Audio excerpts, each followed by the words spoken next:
Nearly 73 years ago, in the aftermath of the Pearl Harbor attack that catapulted the United States into World War II, President Franklin Delano Roosevelt called a meeting in Washington. He invited the chief executives of all the automobile companies in America to come meet with him in Washington to talk about the transition, and brought them in and said, "Gentlemen, we're at war, and as I'm sure you understand, we need to transition the entire industrial capacity of the US economy to war production." And the executive said to him, "Mr. President, we understand that. We knew that that was what you wanted. We've come prepared. We have transition plans. We're going to convert our entire manufacturing capacity to armaments production within 9 months."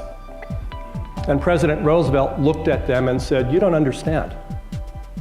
You're out of the automobile industry now." What we tend to say to our clients, whether they're in the utility industry, food, transportation, IT, hospitality, what have you, is that you really have only two choices in this matter. You can blow up your own bridges, in effect disrupt your own, cannibalize your own business, or you can dig in your heels and resist until somebody else blows up your business. There's no third choice. If you think about something like the restriction on hazardous substances regulation from the European Union a little over 10 years ago, 2005, when the EU said, we will no longer allow lead, cadmium, mercury, chromium in products being sold here.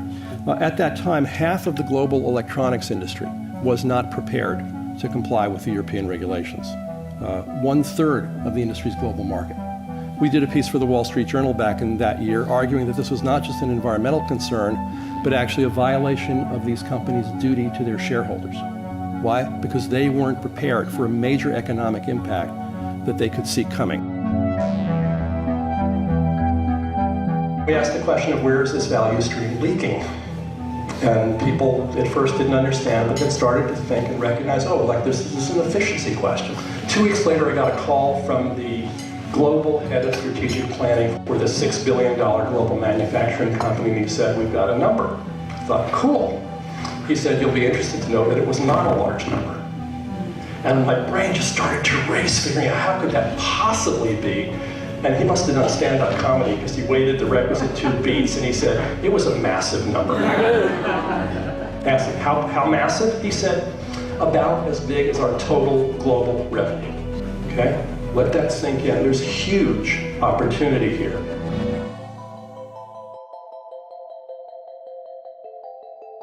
What is the biggest brand promise that your company can make and honor? What conversations do you need to have with whom in order to bring that promise forward and to fulfill it? Because it's in conversations that we create our worlds and create our realities and create our possibilities. And how we speak and the requests that we make of each other and the commitments that we make to each other are where the power of this work really lives.